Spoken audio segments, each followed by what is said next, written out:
Okay, guys, so we are going to attempt to read along to this. You guys are going to give me input on whether I should continue doing this or not. So we're going to just jump into the book I've been reading and we'll just see how it goes, okay? The shelter they had just arrived at was just as big as the military base they had come from. It was a similar size to the old towns that human civilizations used to have. The only difference was there was no tall skyscraper-like buildings, and the biggest building in the shelter was only a military one, which was only 3 stories high. The ground they stood on top of was hard and solid, a dry orange color, with no sign of green life.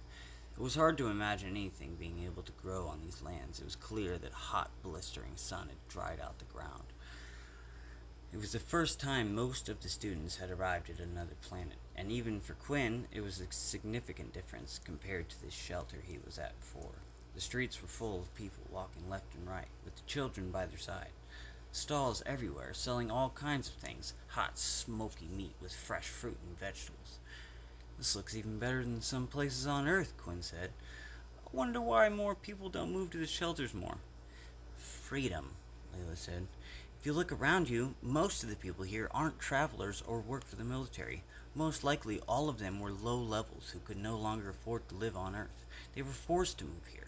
But I bet not many have ever left this shelter and gone outside. It means their whole life is this shelter.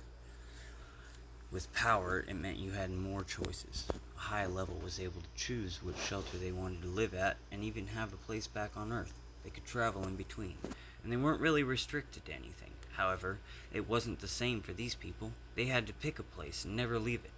The shelters themselves were created and funded by companies or the military. The shelter they were at right now was owned by the government. As such, everyone was required to pay a credit tax for protection and to live there. Even travelers who would go out hunting, if they wanted to return back to Earth, would be required to pay a tax, while other shelters were owned by companies and factions, most of them owned by something known as the Big Four families. They were the strongest known originals, and usually the shelters were a bit higher class and imitated more of a city back on Earth. With this was the tier system.